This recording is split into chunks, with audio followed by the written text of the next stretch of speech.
Vou fechar aqui que meu filho está atacado aqui. Os gatos. Quem vai fazer a oração? Quem vai fazer a oração desse? João. Eu? Tá, então tá, vamos lá. Mestre amado Jesus, aqui estamos, Senhor, como de costume, buscando estudar o Teu Evangelho para que nós nos tornemos efetivamente e principalmente aos nossos próprios olhos uma carta viva, não só de palavras, mas especialmente de atos, para que nós nos modifiquemos e assim possamos adquirir algum grau da paz e da felicidade que há tantos anos almejamos. Auxilia-nos, Jesus, a retirar a trave dos nossos olhos, porque assim estamos mais aptos a nos tornarmos servos fiéis do Teu infinito amor por todos, e que possamos assim, de forma adequada, amorosa e humilde, contribuir para a elevação de outros amigos espirituais, de forma que eles também busquem a mesma finalidade, a mesma paz, a mesma alegria. Porque sabemos, Senhor, que não há sentido na busca individual, na conquista individual, somente na coletiva. Assim, Jesus, sabemos que o Consolador prometido tu enviaste para regenerar o mundo. E queremos todos nós participarmos com um percentual satisfatório das nossas tarefas, completando-as, retirando uma boa nota na execução de cada uma das nossas atividades, para que nós possamos adquirir essa serenidade tão desejada e contribuir conforme tu nos chamaste para a colocação dessa pedra no castelo de construção de um mundo melhor. Auxilia-nos assim, Jesus. Hoje e sempre, graças a Deus. Graças a Deus. Bom, então vamos lá, né? Vamos. Estamos no capítulo 5. Item 22. Item 22. Você vai fazer um resumo? 22. Esse capítulo ele tem 13 mensagens dos Espíritos. É um dos capítulos mais longos, pela dificuldade nossa de entender as questões do sofrimento. Né? Por isso que ele é um capítulo tão extenso. A primeira mensagem de Lacordaire, ele vai falar que para nós bem sofrermos, ou seja, para sofrermos com resignação e, por consequência, ganharmos as bem-aventuranças prometidas por Jesus, que nós devemos ter duas coisas. Nós devemos realizar preces. Cada vez que formos fazer alguma coisa, temos que fazer a prece. E que nós tenhamos uma fé viva, uma fé ativa diante das amarguras da vida. Que o objetivo dessa conquista é dominar os ímpetos da cólera, né, do desespero e da impaciência. Quem ganhar isso vai ter centuplicado seus benefícios no plano espiritual. Depois a mensagem é sobre o remédio para os males.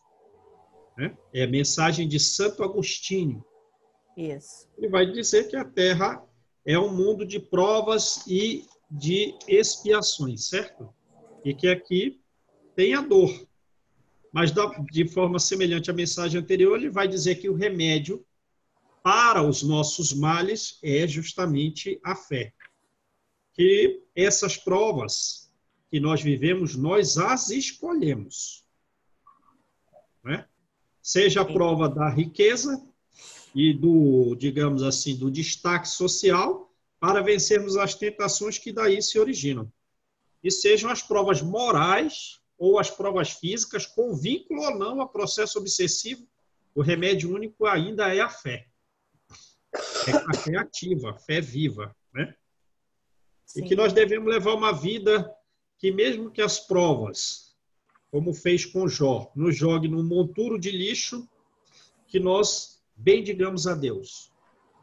Que levemos a prova até o último dia, de forma que o corpo morra, se contorcendo em convulsões, mas que o espírito plane em regiões elevadas e, juntamente com os espíritos superiores, os anjos, nós cantemos hinos de amor.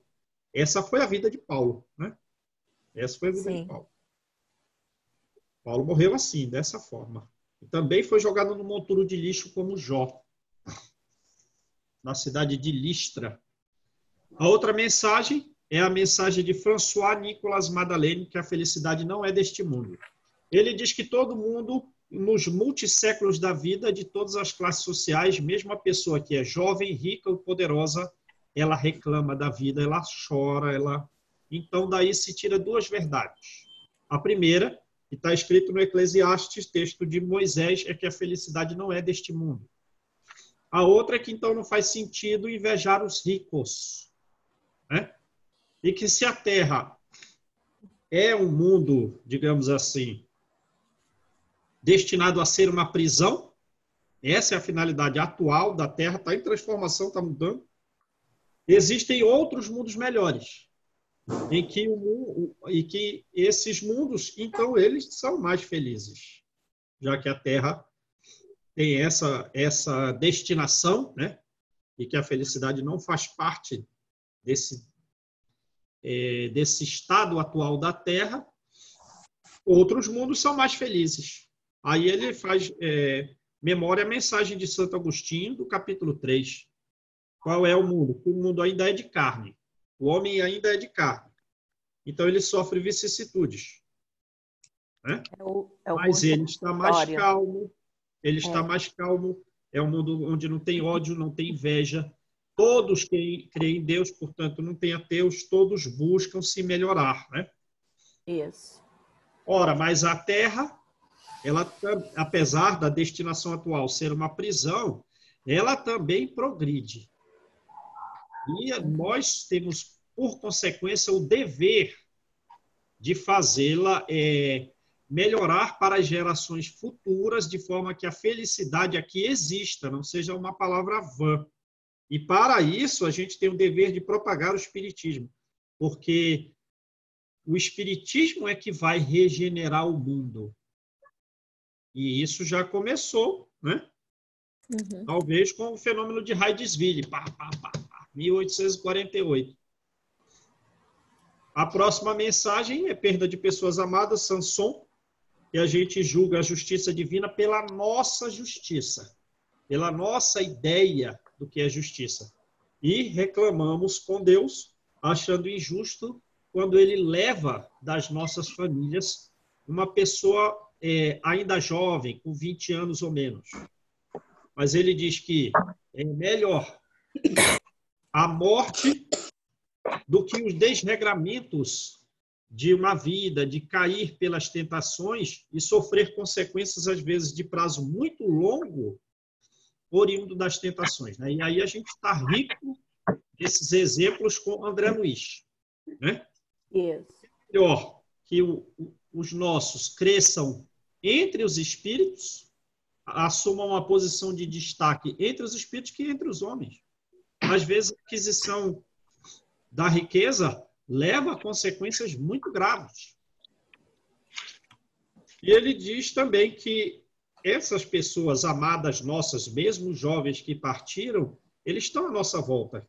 Que nós estamos dentro dos fluidos deles. E que eles nos protegem, né? Nos envolvendo com o seu fluido perispiritual. E quando nós temos boas lembranças, eles se alegram. Mas quando temos dores desarrazoadas, eles também sofrem. Porque essa dor desarrazoada é um certo grau de revolta contra a divindade. Depois tem a mensagem de Fênelon, né? Se fosse um homem de bem, teria morrido. A gente fala, nossa, esse cara é mau, escapou do perigo. Se fosse um homem de bem, teria morrido. A gente já leu essa? Já, né? Não, não. Não? Nós paramos nessa, no item 22. Aí, Começa- eu já ia falar tudo. Pelo amor de Deus, hein? Aí não. Você já ia dar todos? Aí não dá, né? Spoiler. Pelo amor de Deus. Então, vamos lá. Beleza? Viram aí um resumo? 13 mensagens. Esse capítulo, tirando aquele das coletâneas de preces, é talvez o maior capítulo, pela dificuldade que o homem tem de entender que ele precisa sofrer para ser feliz. Como Kardec coloca lá no item 3, né? Então, vamos lá. Então, mensagem de... Não é esse francês aí? Fenelon, né? Fenelon. Ô, João,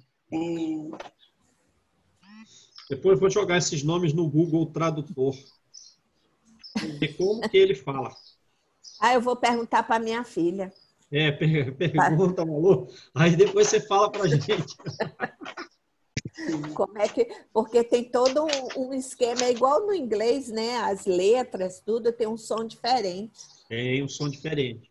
É. É isso aí. Então vamos. Muitas vezes dizeis, ao falar de um homem mau que escapa de um perigo, se fosse um homem de bem, teria morrido. Fala com certa ironia, não é? Aham. Pois bem, assim falando, enunciais uma verdade, pois realmente acontece e com muita frequência que Deus dê a um espírito ainda jovem na senda do progresso uma prova mais longa do que a um bom que receberá por recompensa do seu mérito a graça de sua provação ser tão curta quanto possível. É verdade, né? Sim. Imagina que a pessoa cumpre aqui a sua tarefa num prazo mais curto possível. Então, ela vamos encurtar a prova dele. É mérito. Vamos trazer ele para cá, porque ele já fez o que ele deveria. Isso tem no livro Obreiros da Vida Eterna, lembra? Uhum. Não é o caso eu não lembro o nome do espírito, mas ele foi, pelo esforço de vida que levou, cumprindo as tarefas em prazo curto, ele foi retirado antes. Até a própria vida que ele levou desgastou o corpo, mas ele desgastou o corpo conforme a mensagem que a gente vai ver aqui na frente. Que a pessoa pode agravar suas provas? Depende. Ela pode agravar as provas dela se resultar desse agravamento benefício para os outros. Se for para beneficiar a si próprio, não faz sentido. Se a pessoa vai macerar o corpo, digamos assim, dentro de um templo fechado, a sós, para, digamos assim, mortificar o corpo, isso não faz sentido. Agora, se a pessoa se priva do sono, se priva da alimentação, se priva de conforto, para que outros tenham alimento, agasalho e conforto, aí faz todo sentido. E teve um espírito no livro Obreiros da Vida Eterna que fez isso. Então, vamos lá. Aquele soldado também, João, lá até na tua terra, lá no Pará, que ele pulou no zoológico, uma criança caiu onde tinha aquele peixe elétrico, eu não sei o que era. Eu sei que matava. E ele conseguiu pegar a criança, tirar a criança e ele foi morto. Ele morreu? Morreu. Uhum, Ele foi eletrocutado ali, morreu. Aí tem uma mensagem aqui. E tudo. Tem uma mensagem aqui sobre isso, sim. É uma das últimas mensagens. O sacrifício da própria vida a benefício de outro, e mesmo sabendo previamente de que morreria. Pois é. E no livro Após a Tempestade, da Joana de Ângeles, ela lembra esses casos de certos heróis, né? Que chegam a falecer. Tem uma causa pregressa anteriormente. Às vezes eles falharam, eles deram causa a mortes, não cumpriram exatamente essa prova, fugiram dela, lembram? Então vamos lá. Aqui é o seguinte, morreu uma pessoa boa, ficou uma pessoa, digamos, má ou ainda iniciante na vida, mas é razoável. O que está começando, digamos assim, a sua escala de progresso precisa de mais tempo, e aquele que cumpriu sua tarefa, ele às vezes é retirado, tem a prova encurtada. Por conseguinte, quando vos utilizais desse axioma, dessa verdade, né? Não suspeitais de que proferis uma blasfêmia. Agora me explica aqui. Me expliquem vocês. Ele começa dizendo que quando alguém diz, se fosse um homem de bem, teria morrido. Aí ele diz, assim falando, enunciais uma verdade. É aqui ele diz. Por conseguinte, quando utilizais desse axioma, não suspeitais de que proferis uma blasfêmia. Ora, uma coisa contrária da outra? Quem me explica isso aí?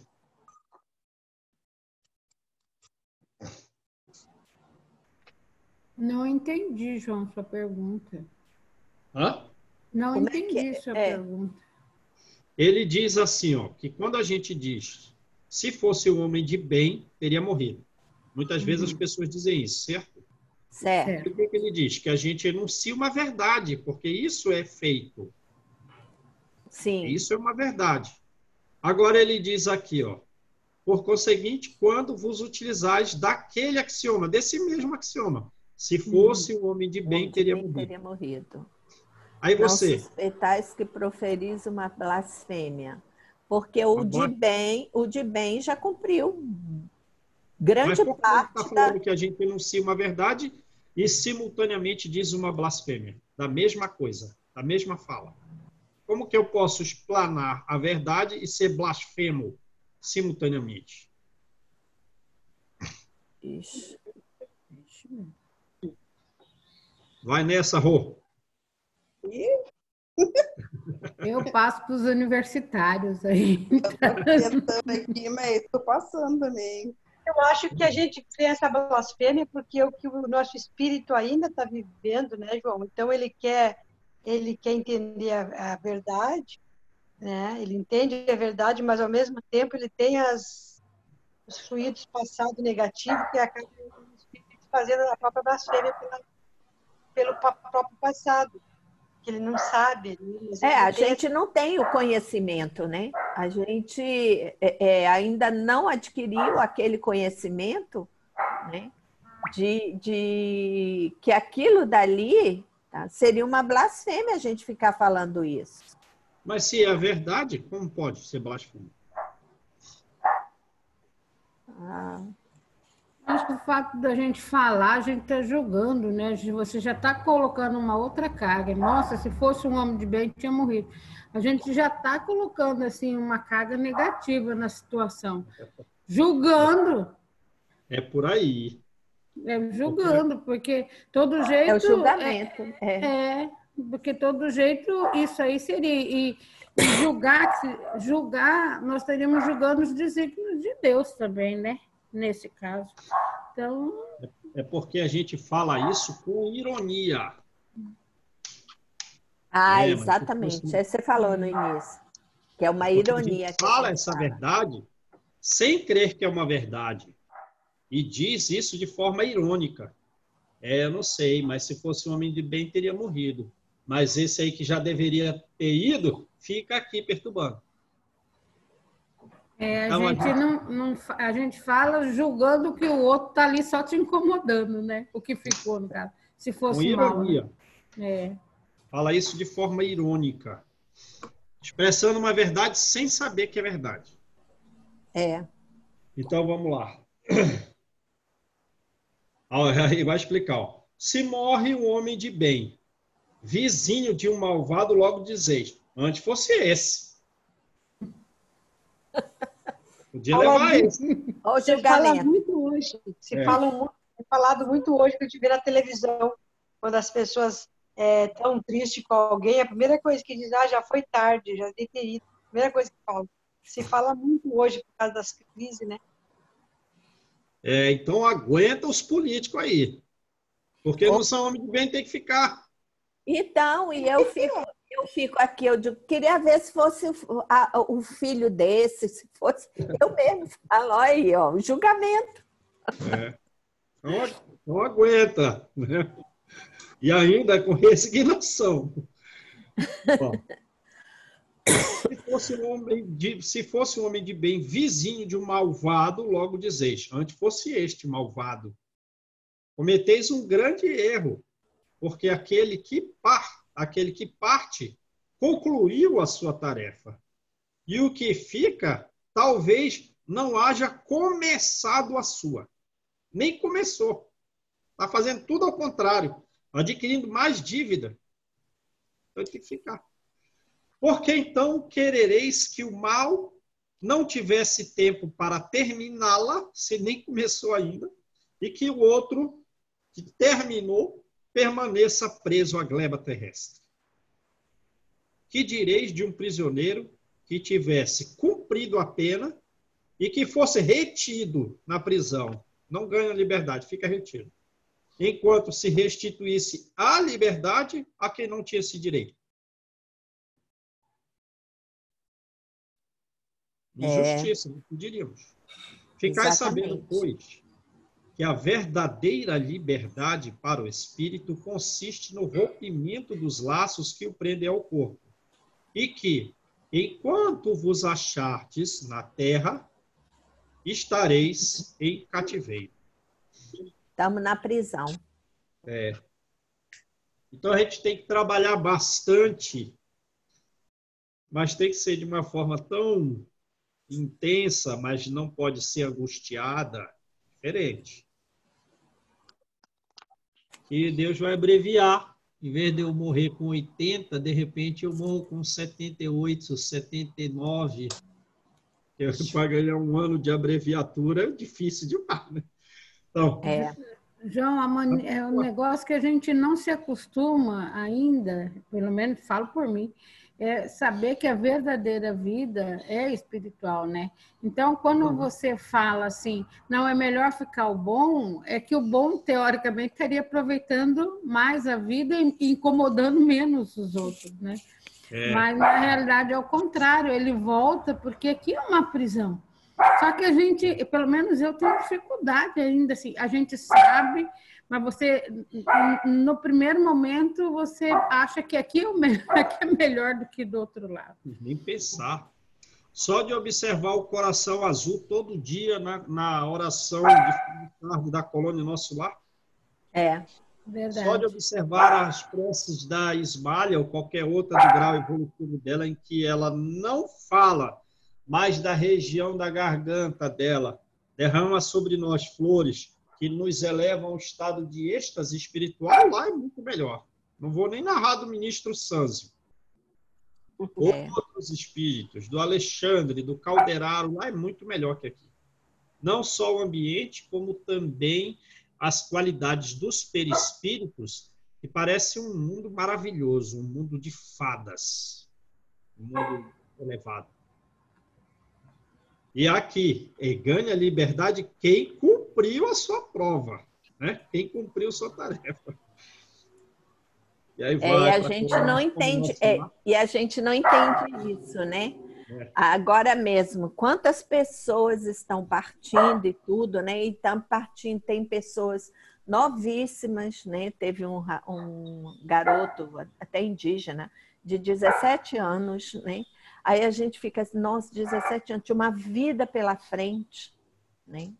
Como também teve, eu não sei se vocês viram, teve uma senhora na Itália, que ela, acho que ela já tinha uns 80 e poucos anos, e ela, quando chegou, que o rapaz veio para colocar o respirador nela, ela se recusou, ela disse, não, eu já vivi bastante.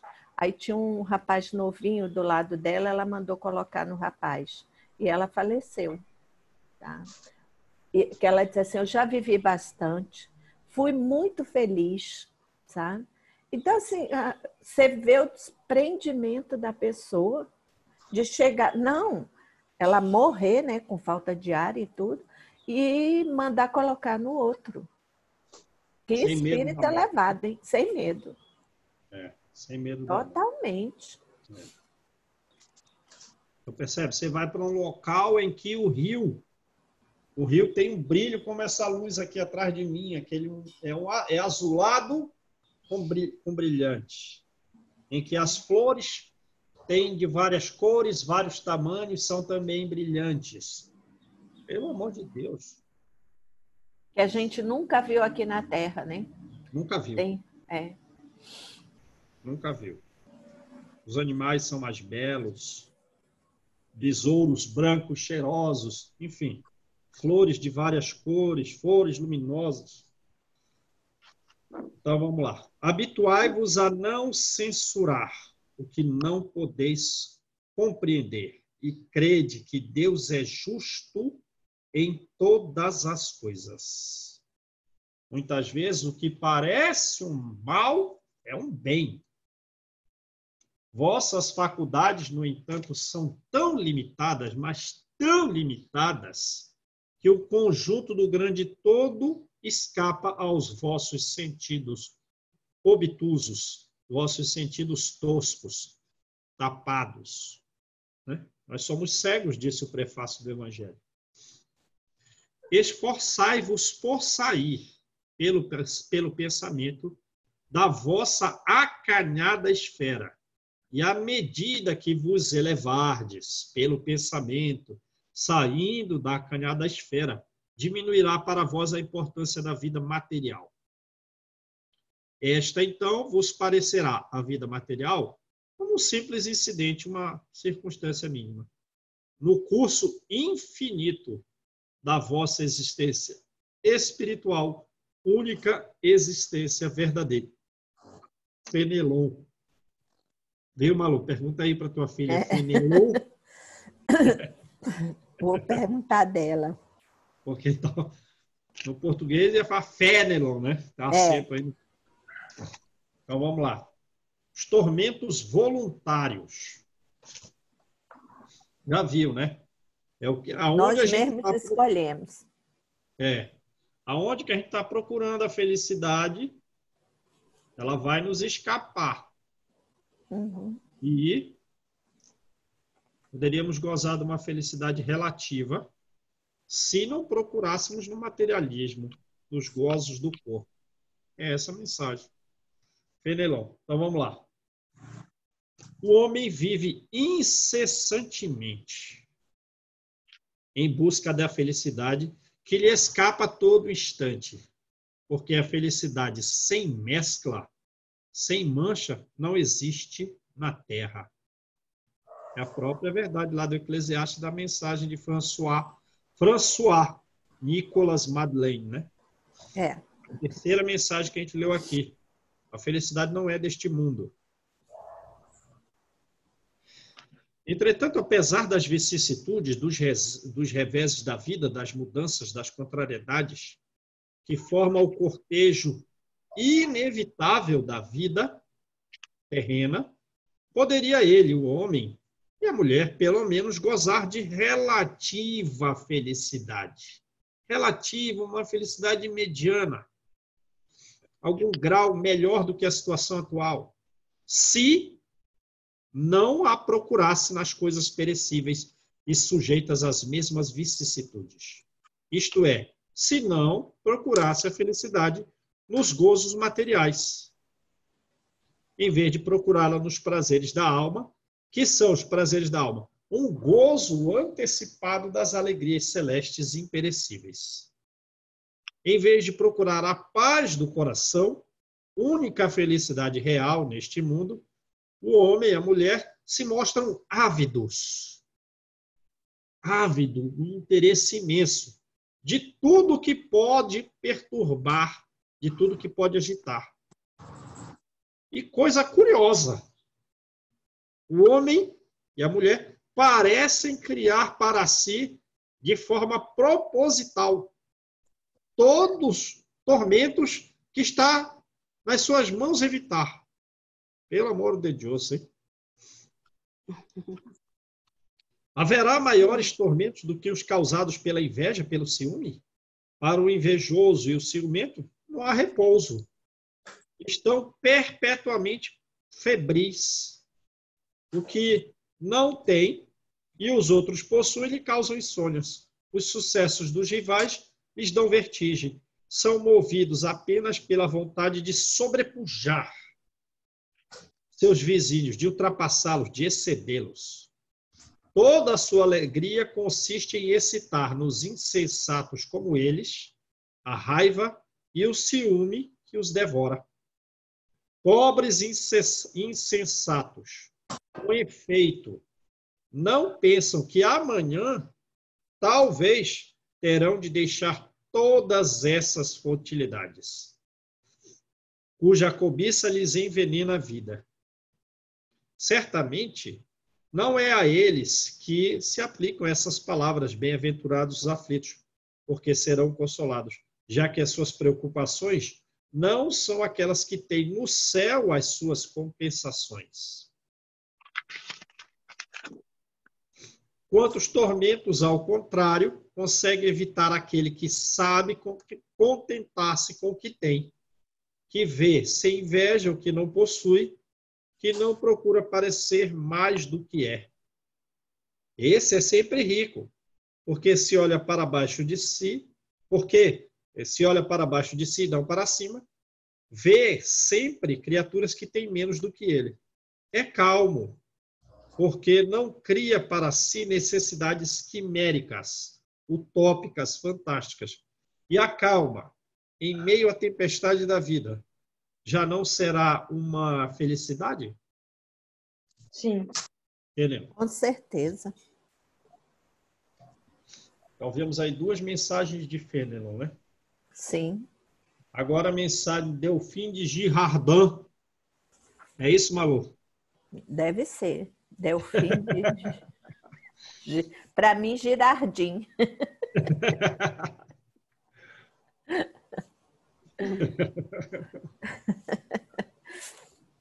A desgraça real. Todos falam da desgraça.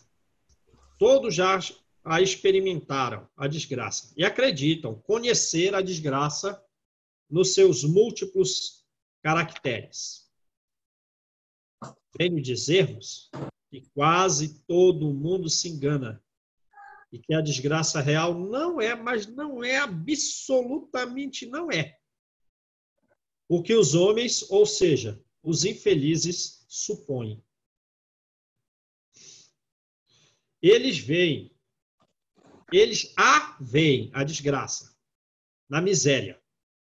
Puxa, essa pessoa está numa situação ruim, ou eu próprio estou numa situação ruim, isso é uma desgraça. E ela está dizendo que isso absolutamente não é desgraça, mas nós a vemos. No fogão sem lume. Hoje em dia não é mais o fogão sem lume, né? É o fogão sem gás, né? Certo? O que é, João? Hoje em dia não é mais um fogão sem lume. Ah, sim. Não. A não ser o fogo mesmo da boca. Mas é o fogão sem um botijão de gás. A pessoa não tem dinheiro para comprar o botijão de gás. Mas é que o lume também não é a madeira. Hã? Não é mais a madeira. Não é a madeira. Então, substitui pelo gás e o lume é o fogo da mesma forma, né? É o fogo da boca. Uhum. Nós vemos a desgraça no credor que ameaça. Ah, eu vou te levar na justiça, você vai pagar isso. Mas ela diz, isso não é a desgraça. Nós vemos a desgraça no berço vazio do anjo que antes sorria. Quer dizer, naquela criança que faleceu, né? Uhum. E nos remete a mensagem 3 para trás, aí, a mensagem de Samson. É, a perda da pessoa amada, né? A morte prematura. Nós vemos a desgraça nas lágrimas. Nós vemos a desgraça na urna mortuária, que se acompanha com a cabeça descoberta e com o coração despedaçado. Perda de uma pessoa querida. Nós vemos a desgraça na angústia da traição. Né?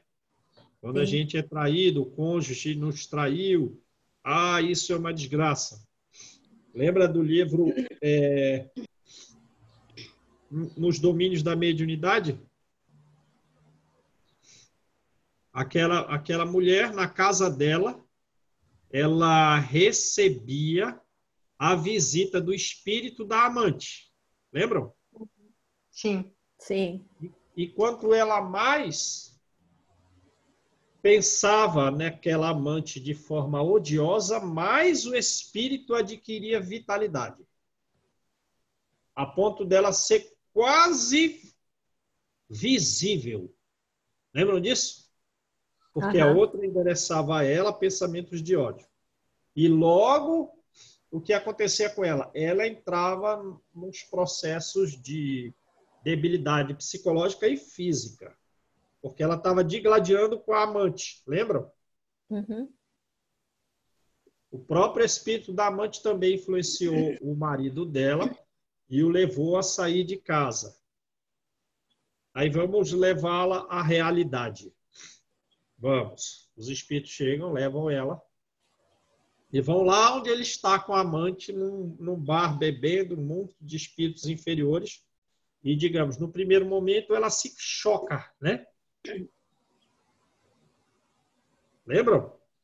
Sim. E o espírito fala ver que ela deveria observar o seu esposo como uma criança, né? Como um menino que merecia auxílio. E que se ela o deixasse, ela própria e as filhas e a mãe que estava na iminência da morte iam ter destinos ruins.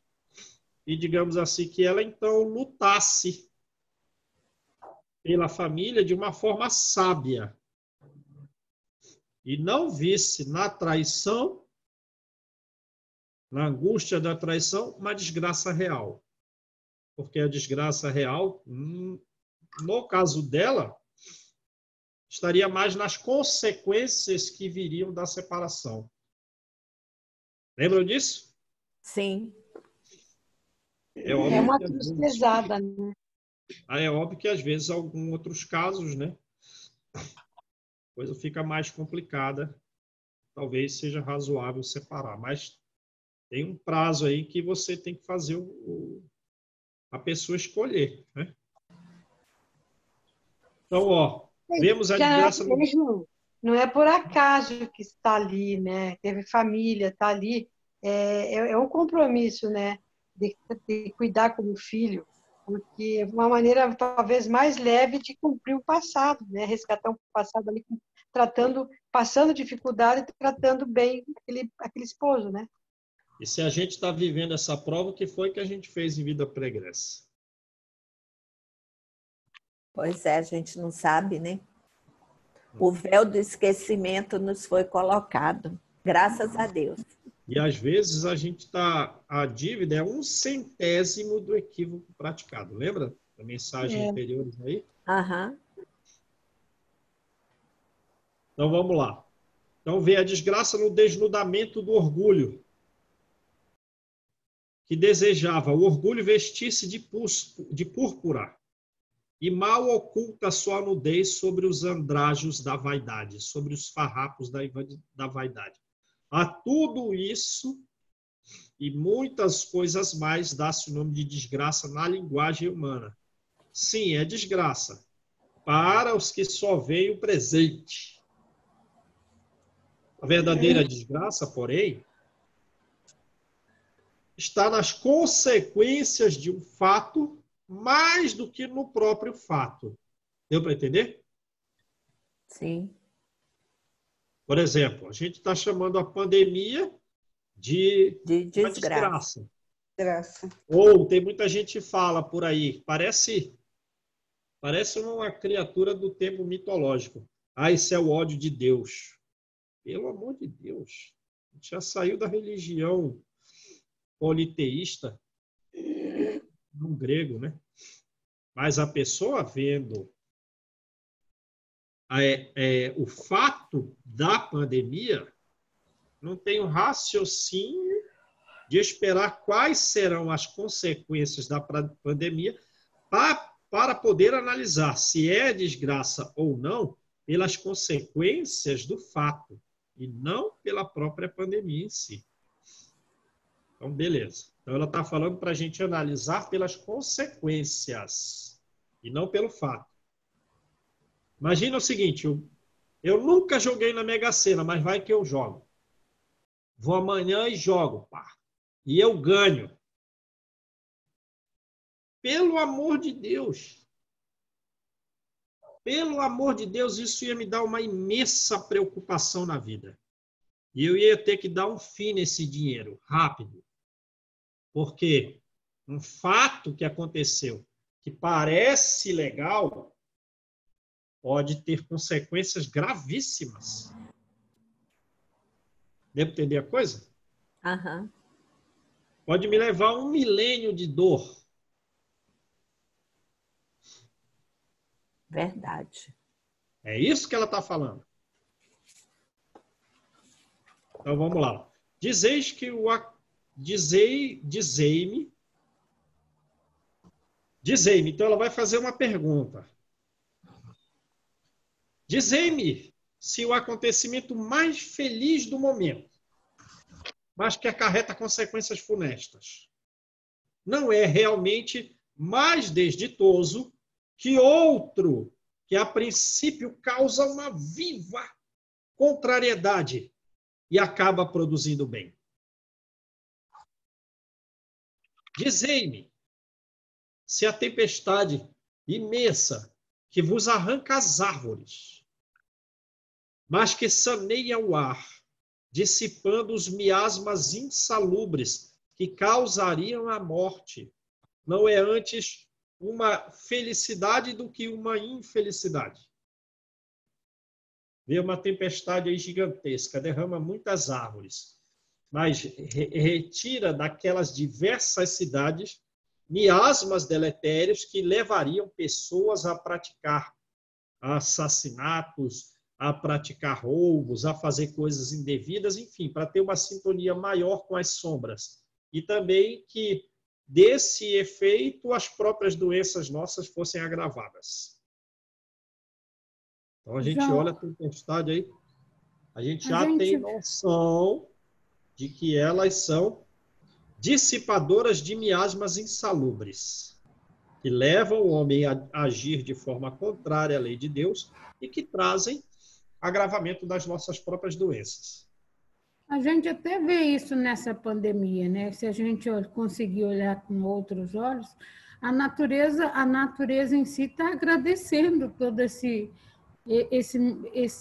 essa paradeira que deu, né? Assim, você vê o céu mais limpo, Poluição você tá vê mais, rio mais limpo, né? Você vê um movimento de solidariedade maior.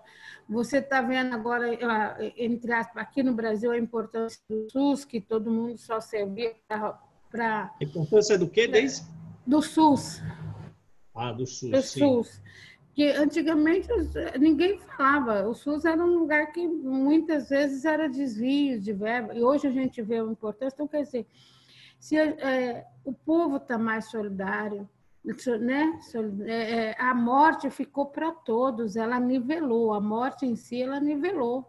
Não interessa se você está lá na Espanha, na Itália, no Brasil, no Japão, na China, ela está vindo para todos, em todas as idades, em todas as classes sociais. Então não tem credo, não tem cor de pele, não tem, é todo mundo igual. Então, assim, isso aí, se a gente olhar com outros olhos e não só com as mortes em si, né, a gente consegue ver coisa boa até nisso que é chamado desgraça aí para a gente hoje. Verdade. Verdade mesmo. É isso aí, tá? Né? Uhum. Deixando todo mundo mais humilde e fraterno, né? Aí ela vai, repete. Para julgarmos uma coisa, precisamos ver as suas consequências. Assim, para bem apreciarmos o que é realmente feliz, o que é realmente infeliz para o homem, precisamos transportar-nos para além desta vida, porque é lá que as consequências se fazem sentir. Ora, tudo que se chama infelicidade, segundo a curta visão humana, cessa com a vida corpórea e encontra a sua compensação na vida futura. No mundo Vou espiritual. revelar-vos a infelicidade sob outra forma. Sob a forma da bela e florida, que acolheis e que desejais. É a mensagem anterior. Coisa curiosa, o homem cria para si perturbações que estava na sua mão evitar. Aí ela diz, vou revelar-vos a infelicidade sob uma outra forma, sob uma forma bela e florida, que acolheis e desejais com todas as forças das vossas almas iludidas. A infelicidade é a alegria. A infelicidade é o prazer. A infelicidade é o tumulto. Apareceu o João, lá com seus 20 anos, na praia de Ipanema, no Rio de Janeiro. Quando chegava sexta-feira, Aí, João, você não tem ideia. Você não tem ideia que caminho você está seguindo com esse tumulto aí. A infelicidade é o tumulto. A infelicidade é a vã agitação. Mas a sexta-feira à noite e o sábado, meu amigo. A infelicidade é a satisfação da vaidade. Tudo isso que fazem calar a consciência. E a consciência fica entorpecida. Que comprimem a ação do pensamento, que nos torna relaxados. Que atordoa o homem com relação ao seu futuro. Isso é infelicidade. A infelicidade é o ópio do esquecimento que buscais com mais ardente desejo.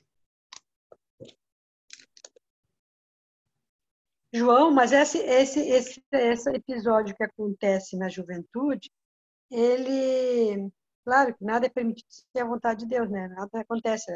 Só que assim, ó, ali é o momento que ele passa por aquele momento de uma felicidade vã, é para ele Para ele eu não ouvi mais, Stefânia. É sem som, Estefânia. ele teve, vai ter, só que alguém sempre esquece de sair dessa idade, de sair dessa juventude que continua, às vezes, por toda a vida. É perdoável a fase juvenil, Desligou. né? Que a cegueira da alma é imensa. Agora, não tanto na idade avançada, mas existem ainda as almas juvenis, né? Lembra a mensagem do ministro Sanzio? Sim. Estão ouvindo bem, gente? Estou ouvindo, sim. Às Eu vezes lembro. a gente chega tendo uma madureza e chega a alma com determinada idade, aí ela começa a frequentar as casas de orações, vai buscar a serenidade e a paz. Agora, tem almas que têm 80 anos e são ainda juvenis, né? Exato. Mas vamos lá. Então, ela mostrou o que é a infelicidade. A infelicidade é a alegria, é o prazer, é a vã agitação, é tudo que possa entorpecer o pensamento do homem com relação ao seu futuro. Isso é infelicidade. Esperai, vós que chorais.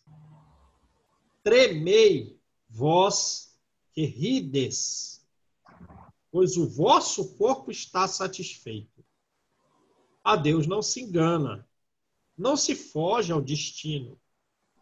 E as provações credoras mais impiedosas do que a matilha, que a multidão, que a miséria desencadeia, espreitam as provações credoras, mais impiedosas do que a multidão de dor que a miséria traz, estão de olho no nosso repouso ilusório, para vos mergulhar de súbito na agonia da verdadeira infelicidade. Entendeu o que ela está falando? Sem você esperar, você vai mergulhar de súbito na verdadeira infelicidade. Aí a gente, pronto, pode complementar com o André Luiz. Né? Um caso, qualquer dos casos lá é muito significativo. A pessoa que matou a outra por causa de dinheiro foi, depois de 20 anos, parar num hospital psiquiátrico. O Antônio Olímpio, do livro Ação e Reação, que matou os irmãos para ficar com a propriedade da fazenda, está completamente desfigurado.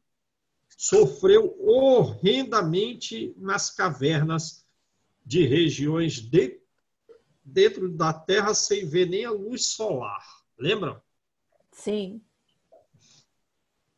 Então aí, ó, não esperava, mas de súbito Fora caiu. que ficou deformado, né, João?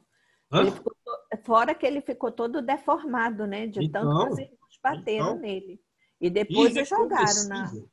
Então. E lembra que lá a maioria das pessoas são irreconhecíveis, né? É. Ele está mostrando um caso para mostrar o geral de lá. Daquela que surpreende a alma enfraquecida pela indiferença, enfraquecida pelo egoísmo. Que pôs o espiritismo. Aí ela faz uma pausa, né? A mensagem dela muito forte. Muito forte, porque ela tem intenção de nos despertar. Que pois o espiritismo vos esclareça e vos recoloque para vós, sob a verdadeira luz, o que é a verdade e o que é o erro, porque a verdade e o erro estão estranhamente desfigurados pela vossa cegueira. Assim, esclarecido pelo Espiritismo, né? Então, como bravos, agireis então como bravos soldados que, longe de fugirem ao perigo, preferem as lutas dos combates arriscados. Preferem as lutas, a guerra do trabalho, do dia a dia. Nós estamos aí num período de meditação, né? Mas preferem as lutas dos combates arriscados à paz. Quer dizer, você prefere a luta à paz. É melhor lutar do que ficar na paz. Que não lhes pode dar nenhuma glória, nenhuma promoção, nenhum progresso do espírito. A paz não serve para nada. A paz na Terra é a infelicidade, é a desgraça real, porque não promove a gente. Nós não progredimos na escala da questão 100 do Livro dos Espíritos. Que importa ao soldado perder na luta as armas, perder a bagagem, perder o uniforme, perder o corpo. E o uniforme é o corpo. Perder bens, adquirir doenças, desde que saia vencedor e com glória. Aí é a mensagem de Santo Agostinho, que o corpo caia no monturo de lixo, que o corpo, na hora da morte, se contorça em convulsão. Mas a alma saiu glorificada. Foi para a região celeste cantar hinos. Que importa ao que tem fé no futuro deixar no campo de batalha da vida a riqueza, deixar o corpo, contanto que sua alma entre radiosa no reino celeste. Delfim de Girardin. Certo, Malu?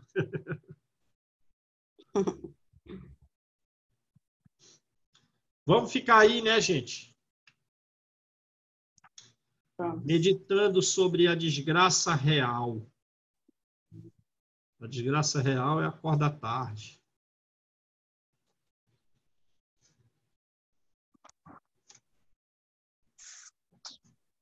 Beleza, gente? Beleza, muito bom. É,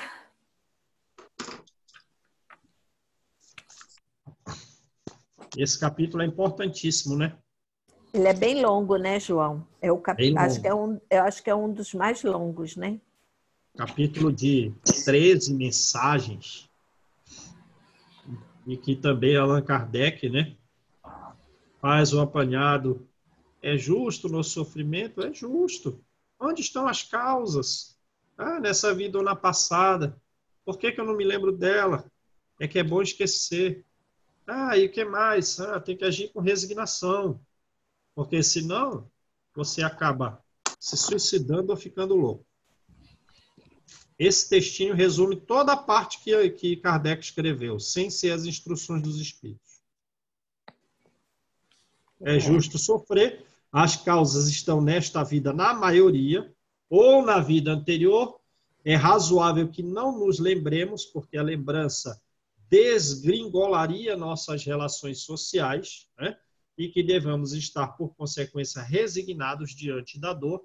Do contrário, a gente vai adquirir perturbação mental ou se suicidar. Isso resume tudo que Kardec disse.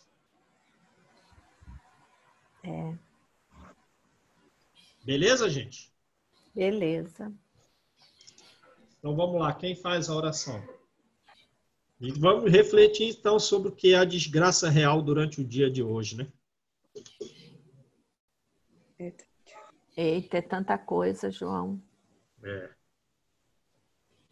Tanta coisa mesmo. seríssimo, mensagem seríssima. Aí Exatamente. a gente vê como a gente é frágil, né? Quando a gente começa a entender e que temos que entender mais rápido possível para o desapego, para a nossa partida, né? E não está fácil. A aceitação. Temos que trabalhar dia a dia. Por isso que o estudo nos prepara. Vai nos preparando em parte, nos esclarecendo. Porque preparar não prepara, nos esclarece para o entendimento, né? Para quando partir chegada, não sofrer, amenizar um pouco, né? É, Quem faz verdade, a prece, verdade gente? pura. Faz, Malu, faz favor, pelos nossos Deixa eu doentinhos. fiz ontem. Faz a Deise. Deise.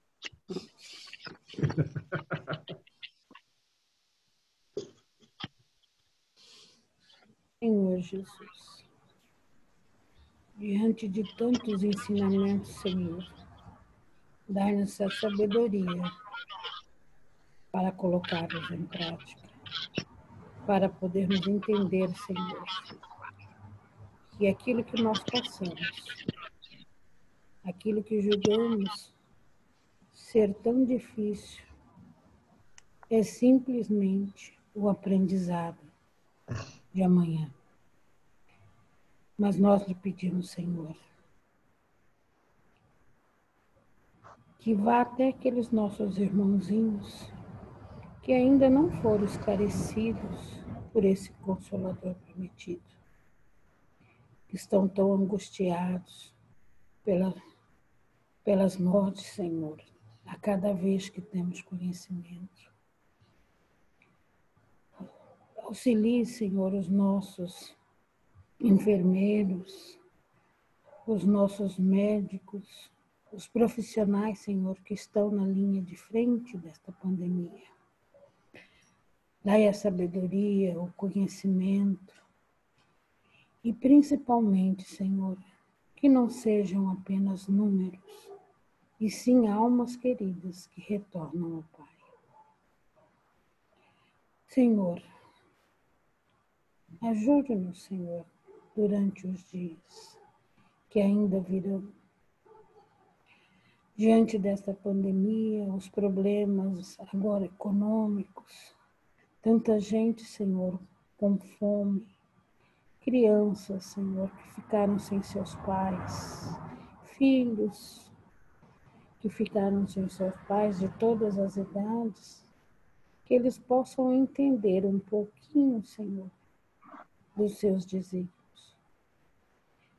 E pedimos também por aquelas irmãs que hoje não puderam estar aqui, pelos seus familiares, pelos nossos amigos, pelos nossos lares, e que possamos nos encontrar amanhã com esta mesma alegria de estarmos reunidos diante do seu aprendizado. E agradecemos, Senhor, ao João, que tanto se importa com os nossos, em nos ensinar, trazendo, Senhor, as bênçãos das suas palavras, que sua família possam ser amparadas, que os seus desejos, Senhor, possam ser todos abençoados. Ser conosco hoje e sempre. Que assim seja. Amém. Nossa, Obrigado, gente. eu tive que desativar aqui o meu som, porque os passarinhos aqui, eu digo, vai atrapalhar. Menina, parece assim. Ah, diz que eles grudaram na tela aqui de casa, por isso os bichinhos estão agoniados. Nossa, vou saltar os bichinhos ali, tadinho. Até amanhã. Amanhã. Se Deus quiser. Opa, Tchau. Deus.